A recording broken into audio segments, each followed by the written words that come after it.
Does weather affect which pacing strategies runners should use? Have you ever wondered how the weather might change the way you run? Today, we are going to look at how different weather conditions can influence the pacing strategies that runners should adopt. Weather plays a significant role in both track and field sprinting and marathon training. The type of event and environmental factors like temperature, humidity, wind, and solar load all come into play. For marathon runners, temperature is a key factor. The best performance usually happens when the temperature is between 35 and 55 degrees Fahrenheit, or 2 to 13 degrees Celsius.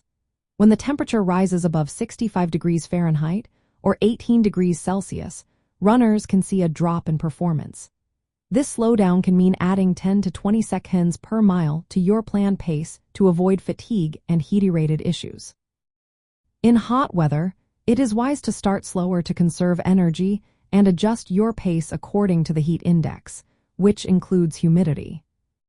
Humidity also affects pacing, but it can be a bit tricky. High humidity combined with heat makes running feel harder, often requiring a more conservative pace.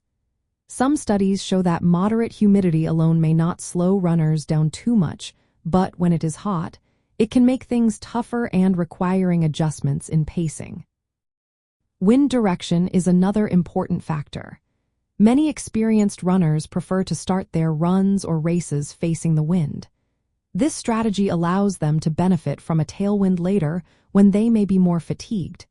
By planning pacing this way, runners can maintain a more even effort throughout their run. In cold weather, pacing strategies change as well. Cold temperatures do not slow runners down as much as heat does, but it is important to warm up properly and dress in layers to keep muscles functioning well and avoid injuries. If runners are prepared, they can maintain a consistent pace even in the cold. Hydration is still important, but it may not need to happen as frequently as in hot conditions. For sprinting and shorter track events, the effects of weather are less about pacing adjustments and more about optimizing performance through gear and warm-up routines. However, extreme temperatures can still impact muscle readiness and recovery, which can influence race strategies. Here are some practical tips for runners based on weather conditions.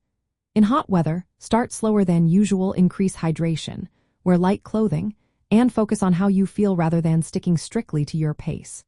In cold weather, dress in layers, ensure a thorough warm-up, and keep an eye on your muscle readiness to maintain pace. In windy conditions, plan to tackle headwinds early and take advantage of tailwinds later in your run. Lastly, gradually training in the expected race conditions can help your body adapt, making your pacing more reliable on race day. In summary, weather conditions directly influence how runners should pace themselves.